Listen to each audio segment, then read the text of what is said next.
Have you ever looked in the mirror and wondered where that confident person you used to be went? If you're over 60, you're definitely not alone in feeling this way.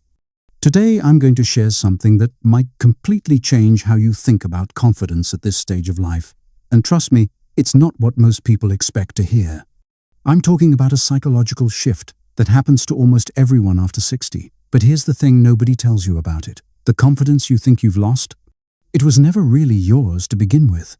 And that's actually the best news you could possibly hear, because it means the real confidence, the unshakable kind, is still completely within your reach.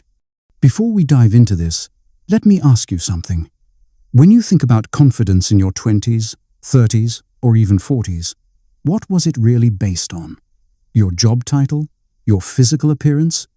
Your ability to juggle a million responsibilities? The approval of others? If you're being honest, probably a combination of all of those things. But here's what I've discovered after working with hundreds of people navigating this exact challenge. That old confidence was built on external foundations that were always going to shift and change. It was like building a house on sand. Of course, it felt shaky as those external things started to evolve. Your body changes, your role in society might shift, your responsibilities transform, and suddenly you're left wondering who you are without all those external markers of success and capability. But what if I told you that this feeling of lost confidence is actually your psyche's way of clearing the deck for something much more powerful? What if this uncomfortable period you're experiencing right now is actually the beginning of the most confident phase of your entire life? Let me tell you about Margaret. She came to me at 62, feeling completely invisible. She'd been a high-powered executive for 30 years, raising 3 kids, managing a household, and basically being the person everyone else relied on. Then retirement hit.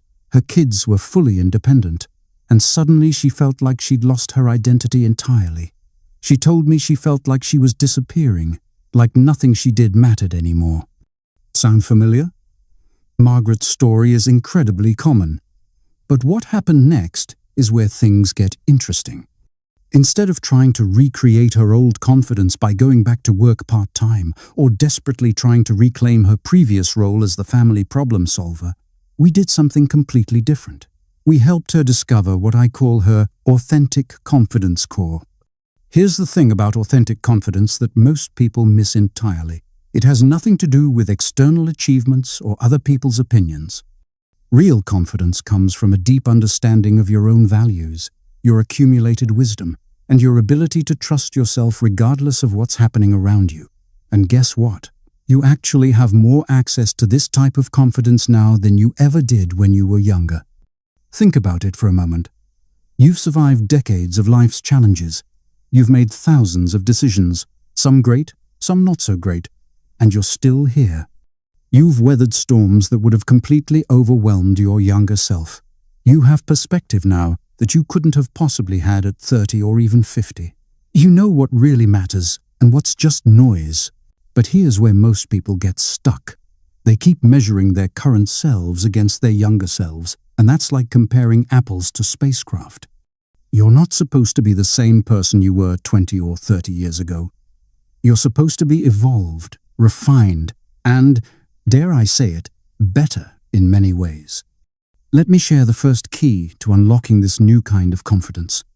It starts with something I call identity archaeology. This is the process of digging beneath all those external roles you've played throughout your life to discover who you actually are at your core. Not Margaret the executive or Margaret the mother, but Margaret the human being with unique perspectives, experiences, and wisdom. This process begins with a simple but profound question. What parts of you have remained consistent throughout all the changes in your life? What values, interests, or ways of being have stayed with you regardless of your circumstances? These consistent elements are clues to your authentic self, and building confidence on this foundation creates something unshakable. I remember working with James, a 65-year-old former teacher who felt lost after retirement. When we did this identity archaeology exercise, he realized that throughout his entire life, in every role he'd played, he'd always been someone who helped others learn and grow. That wasn't about being a teacher. That was about who he was as a person. Once he understood this, he found dozens of ways to express this core part of himself outside of a formal classroom, and his confidence began to rebuild on this much more solid foundation. The second key involves something that might surprise you: embracing what I call strategic irrelevance. This sounds counterintuitive, I know, but hear me out. One of the biggest sources of lost confidence after 60 comes from feeling like you're no longer relevant in the same ways you used to be. Your opinion might not carry the same weight in professional settings, your physical capabilities might have changed, or your lifestyle might look completely different from what society typically celebrates. But here's the secret that confident people over 60 understand. Caring less about being relevant in other people's terms is actually incredibly freeing. When you stop trying to prove your worth according to external standards, you free up enormous amounts of mental and emotional energy to focus on what actually matters to you. This doesn't mean giving up or checking out of life. It means being strategically choosy about where you invest your energy and attention. It means saying no to things that don't align with your values, even if other people think you should care about them. It means pursuing interests and relationships that genuinely fulfill you, regardless of whether they make sense to anyone else. I worked with a woman named Susan, who spent the first 2 years of her retirement trying to stay connected to her former industry, reading all the trade publications, attending networking events, and basically trying to maintain her relevance in a field she'd left. She was exhausted and felt increasingly disconnected from a world that was moving on without her. When she finally gave herself permission to let go of that artificial connection, she discovered a passion for pottery that she'd always pushed aside. Within 6 months, she was teaching pottery classes and had never felt more confident or fulfilled. The third key is understanding something I call wisdom leverage. This is probably the most underutilized source of confidence for people over 60. You have accumulated decades of experience, but most people don't know how to translate that experience into present-day confidence. They think about their past experiences as just that, past, rather than as a living resource they can draw from every single day. Your accumulated wisdom isn't just about knowing things, it's about having perspective. You've seen economic cycles. You've watched social trends come and go. You've observed human nature in action across countless situations. This gives you a unique ability to see through surface-level drama and focus on what really matters. That perspective is incredibly valuable, both to you and to the people around you. But here's where many people get stuck. They assume that because the world has changed, their wisdom is somehow outdated or irrelevant. This couldn't be further from the truth. Human nature doesn't change. The fundamentals of relationships, personal growth, and finding meaning in life are remarkably consistent across generations. Your wisdom about these fundamentals is not only relevant, it's desperately needed. Let me tell you about Robert, a 70-year-old former business owner who felt completely out of touch with the modern world. He kept focusing on all the technology he didn't understand and all the cultural changes he couldn't keep up with. But when we shifted his focus to the timeless wisdom he'd gained about leadership, problem-solving, and human relationships, everything changed. He started mentoring young entrepreneurs, not by trying to teach them about modern technology, but by sharing insights about the unchanging principles of building successful relationships and making sound decisions. His confidence soared because he was finally operating from his strengths rather than his perceived deficits. The fourth key involves what I call energy recalibration. This is about understanding that confidence after 60 requires a different kind of energy management than confidence in your younger years. When you were younger, confidence might have come from your ability to do everything, be everywhere, and keep up with impossible schedules. That's not sustainable now, nor should it be. Mature confidence comes from understanding your energy as a precious resource and being intentional about how you use it. It's about quality over quantity, depth over breadth, and impact over activity. When you align your energy with your values and priorities, you naturally feel more confident because you're operating from a place of authenticity and purpose. This might mean saying no to social obligations that drain you, even if you used to enjoy them. It might mean choosing depth in a few relationships rather than trying to maintain surface-level connections with everyone from your past. It might mean pursuing one meaningful project with full attention rather than scattering your energy across multiple activities. I remember working with Patricia, who was trying to maintain the same social calendar she'd had for decades. She was exhausted and felt like she was failing at everything.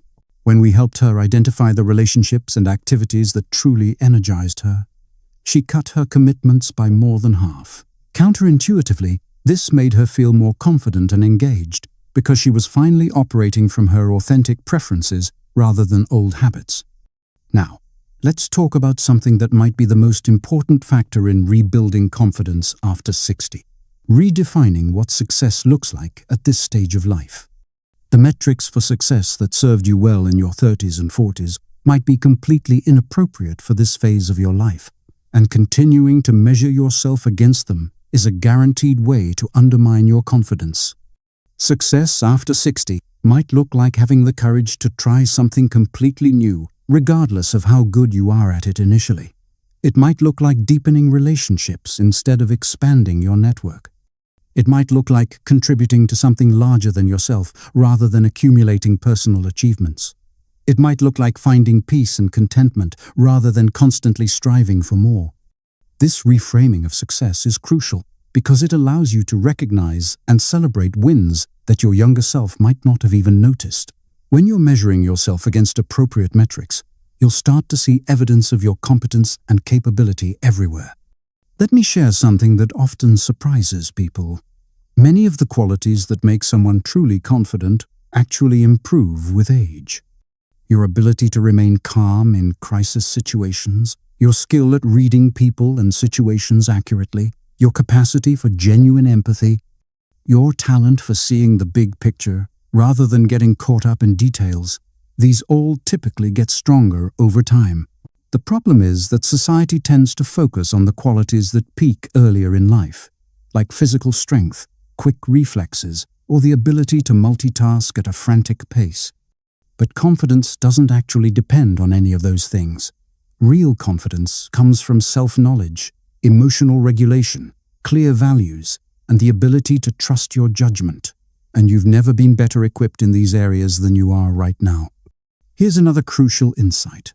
Confidence after 60 often involves embracing what I call dignified imperfection. This means acknowledging your limitations without shame, while still recognizing your significant strengths.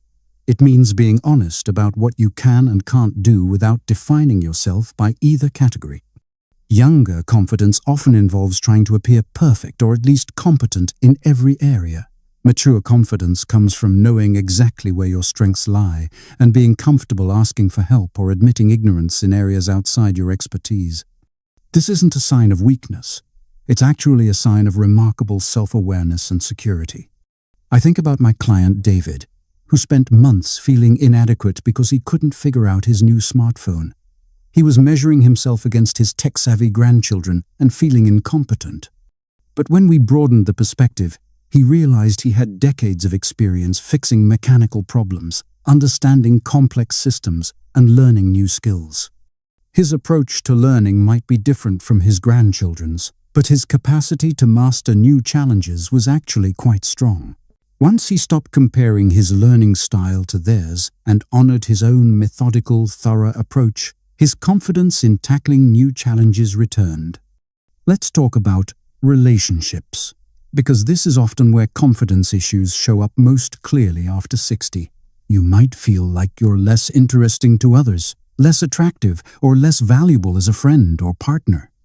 These feelings are incredibly common, but they're based on some fundamental misconceptions about what makes people valuable in relationships. The truth is that many of the qualities that make someone a wonderful friend, partner, or family member actually improve with age. Your ability to listen without judgment, your skill at offering perspective without being pushy, your capacity for loyalty and reliability, your talent for being present rather than constantly distracted, these are all qualities that tend to deepen over time. But you have to stop measuring your relationship value by the same standards you used when you were younger. Your worth as a friend isn't about being the most entertaining person in the room or having the most exciting stories. It's about being genuine, supportive, and enriching to be around. And you've never been better equipped to offer these qualities than you are now. I want to address something that many people struggle with but rarely talk about openly. The fear that their best years are behind them.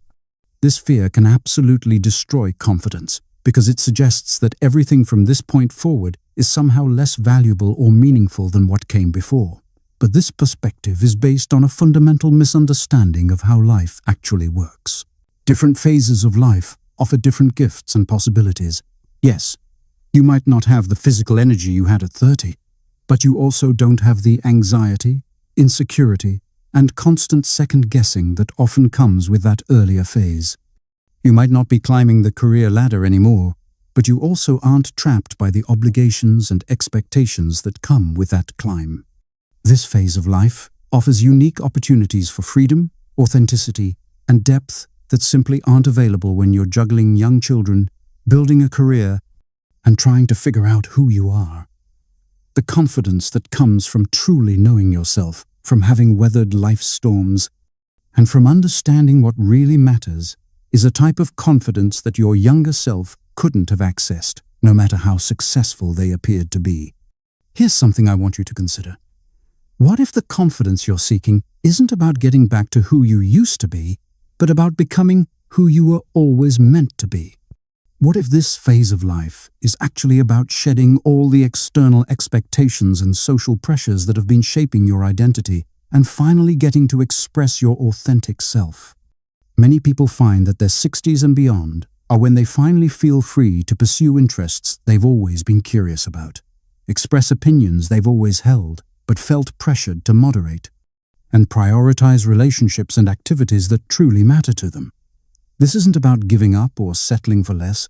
It's about finally having the wisdom and freedom to choose authentically. I worked with a man named Frank, who had always been interested in writing but had never pursued it because it didn't seem practical or financially viable. At 68, he finally gave himself permission to take a creative writing class.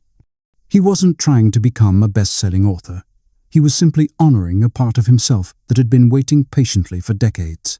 The confidence he gained from this act of self-honoring rippled out into every area of his life. Let me share one final insight that I think ties everything together. The confidence you're seeking already exists within you. It's not something you need to build from scratch or recover from your past. It's something you need to uncover by removing all the layers of expectation, comparison, and external validation that have been obscuring it. This process of uncovering authentic confidence isn't always comfortable. It requires letting go of versions of yourself that no longer serve you, even if they once brought you success or approval. It requires trusting that who you are right now, exactly as you are, is valuable and worthy of respect. It requires believing that your next chapter can be as meaningful and fulfilling as any that came before, even if it looks completely different. The secret to feeling confident again after 60 isn't about recapturing something you've lost. It's about recognizing something you've always had but might not have fully appreciated. Your inherent worth as a human being, independent of any role you play or achievement you accumulate. When you build confidence on this foundation, nothing external can shake it. Your 60s and beyond can be a time of unprecedented authenticity, freedom, and yes, confidence. But it requires a willingness to redefine these concepts on your own terms, rather than accepting society's narrow definitions of what valuable looks like at this stage of life. So here's my challenge for you. Stop trying to get back to who you used to be and start getting curious about who you're becoming. Your most confident years might very well be ahead of you, not behind you. And that's not just optimistic thinking. That's the natural result of a life lived with increasing wisdom, authenticity, and self-acceptance. The confidence you're seeking isn't lost. It's just waiting for you to recognize it in its mature, refined, and ultimately more sustainable form. And trust me, once you do, you'll wonder why you ever thought that earlier version was better.